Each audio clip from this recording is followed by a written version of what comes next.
बड़े बड़े बादशाहों के दरबार में गया हूँ, लेकिन मैंने कभी किसी भी बादशाह के साथियों को मोहम्मद के साथियों की तरह नहीं देखा। इनके साथी इनके वजू के पानी तक के लिए एक दूसरे से लड़ते हैं, और जैसे ही मोहम्मद के मुंह से अल्फाज निकलते हैं, ये उसे पूरा करने के लिए फौरन दौड़ते हैं। ये कभी भी मोहम्मद को अकेला नहीं छोड़ेंगे, इसलिए तुम्हारे लिए बेहतर यही है कि इनके साथ माहिदा कर लो। तो मुशरकीन अरब ने नबी अलैहिस्सलाम के साथ डील कर ली। इस डील में कुछ शर्तें तय हुई।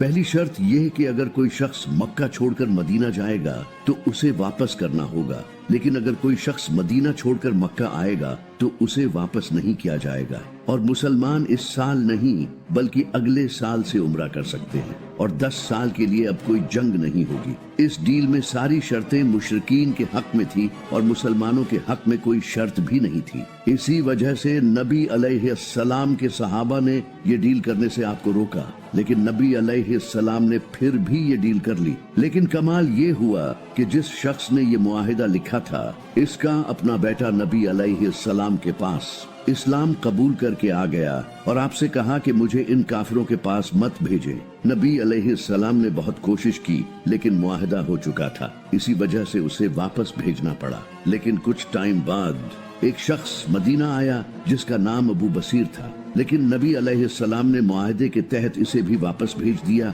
और मुशरिकीन इसे वापस ले गए। लेकिन इसने रास्ते में ही इनको कत्ल कर दिया और मक्का जाने की बजाय उसने मदीना के बाहर एक जगह पर पड़ाव डाल लिया। इसके बाद जो भी लोग मक्का से इस्लाम कबूल करके आते, वो वापस मक्का जाने की बजाय इसी जगह रहने लगे, और कुछ ही वक्त में यहाँ अच्छी खासी आबादी हो गई। और ये वही जगह थी जहाँ से मक्का के काफिले गुजरते थे, और मक्का की पूरी इकोनॉमी इन काफिलों पर डिपेंडेंट थी। फिर इन लोगों ने मक्का के काफिरों से बदला लेने के लिए इनके काफिले लूटने शुरू कर दिए, जिससे मक्का के काफिरों को बहुत नुकसान होने लगा, और उन्होंने तंग आकर इस डील को खत्म कर दिया और नबी अलैहिस्सलाम से कहा कि अब जो भी इस्लाम कबूल करके आपके पास आए तो आप उसे अपने पास ही रखें ताकि उनके काफिले बच सकें। इस तरह ये मुआहिदा जो काफिरों ने अपना फायदा सोच कर किया था, वो उल्टा इन्हीं के खिलाफ हो गया।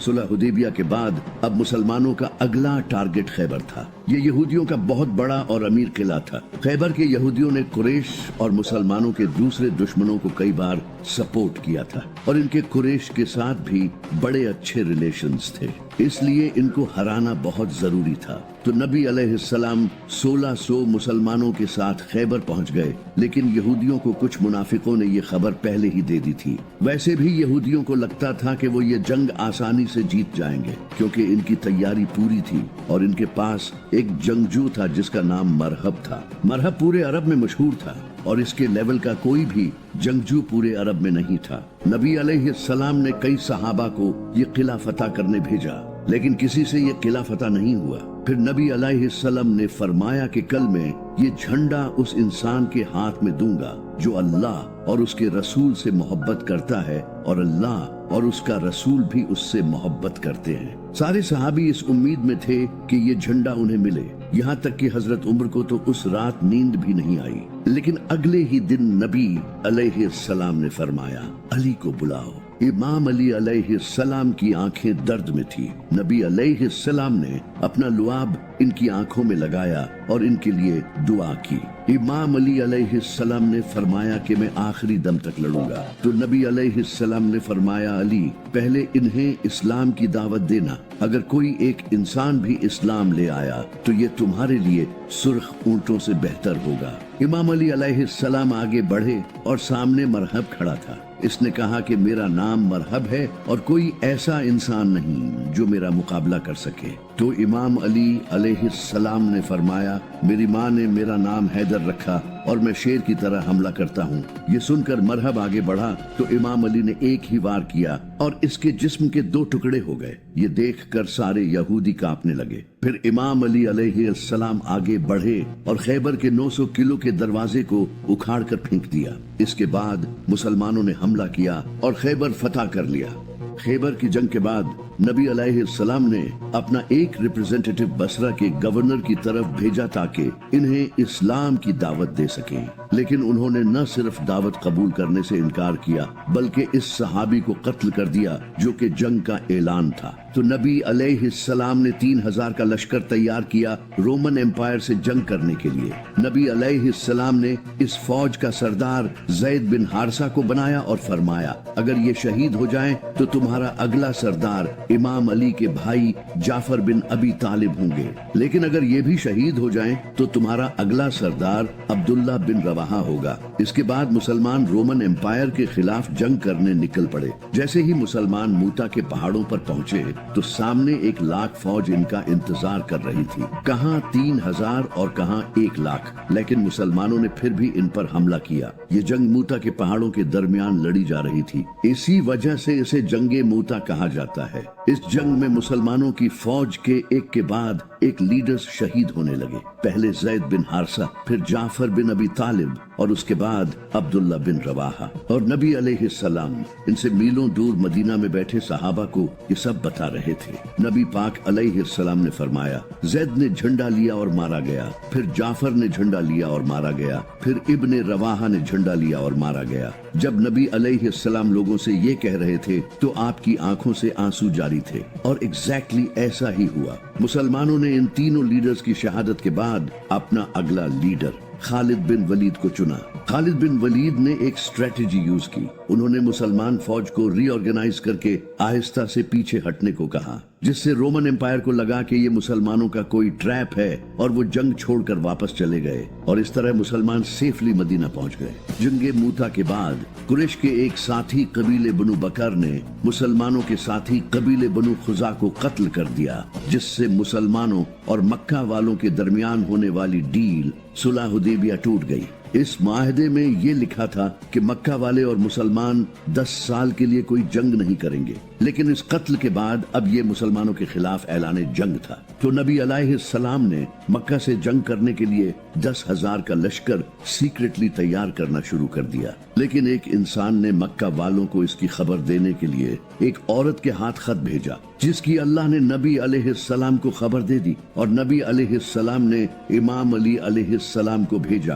امام علی نے اس عورت کو پکڑ لیا، لیکن نبی علیہ السلام نے اس عورت کو معاف کر دیا۔ ابو سفیان کو اس بات کا پتہ چل چکا تھا کہ مسلمان اب مکہ پر حملہ کریں گے، اور اب مسلمانوں کے پاس بہت طاقت ہے جس سے اب ان کی موت پکی ہے۔ تو انہوں نے نبی علیہ السلام کی بہت منتیں کی کہ صلح حدیبیہ قائم رکھیں، لیکن آپ نے ان کی بات نہیں مانی۔ اس کے بعد نبی علیہ السلام 10,000 کا لشکر لے کر مکہ پہنچے، جسے دیکھ کر مکہ والوں نے سرنڈر کر دیا، اور اس طرح سوائے کچھ لوگوں کو قتل کیے۔ نبی علیہ السلام نے مکہ فتح کر لیا، جسے دیکھ کر ابو سفیان نے بھی سرنڈر کر دیا اور اسلام قبول کر لیا۔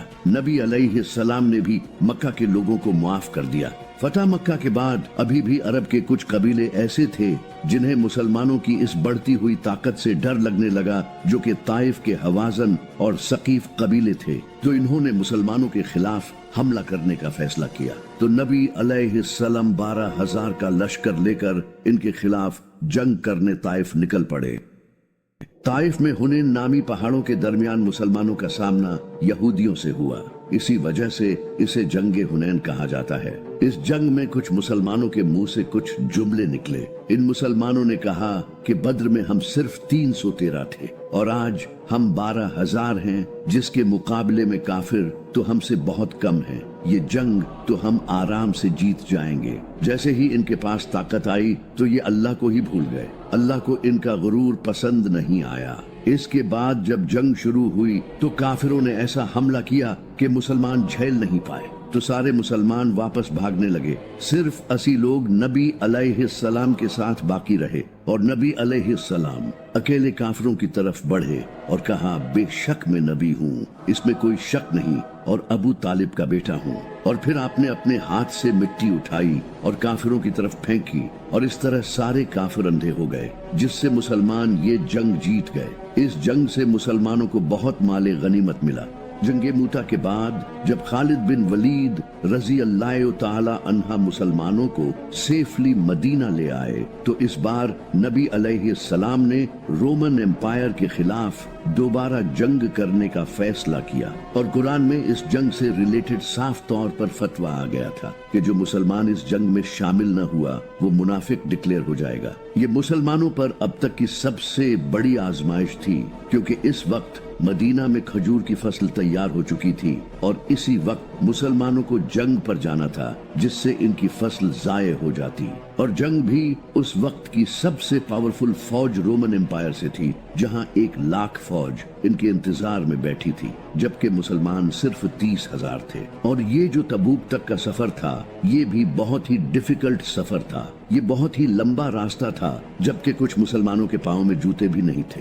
अब ये वो वक्त था जब नबी अलैहिस्सलाम के सच्चे सहाबा और मुनाफिकों का पता चलना था। इस जंग में न जाने के लिए कई लोगों ने बहाने किए और वो मदीना में ही रुक गए। तो नबी अलैहिस्सलाम ने मदीना की हिफाजत के लिए इमाम अली से कहा कि इस जंग में तुम नहीं जाओगे। तो इमाम अली अलैहिस्सलाम ये सुनकर रोने लगे। तो नबी अलैहिस्सलाम ने कहा कि तुम्हारी मेरे साथ वही निस्बत है जो मूसा की हारून से है, लेकिन मेरे बाद कोई नबी नहीं। तो इमाम अली अलैहिस्सलाम मदीना में ही रुक गए। जैसे ही नबी अलैहिस्सलाम 30,000 का लश्कर लेकर तबूक जंग लड़ने पहुंचे तो रोमन एम्पायर मुसलमानों की इतनी बड़ी फौज देखकर भाग गई। ये अल्लाह की तरफ से एक मुजज़ा था और मुसलमानों के लिए आजमाइश थी। नबी अलैहिस्सलाम 40 दिन तक तबूक पर ठहरे रहे। वहाँ रोमन एम्पायर के आसपास के कई कबीलों ने आकर नबी अलैहिस्सलाम के साथ डील कर ली। फिर जैसे ही नबी अलैहिस्सलाम तबूक से वापस लौट रहे थे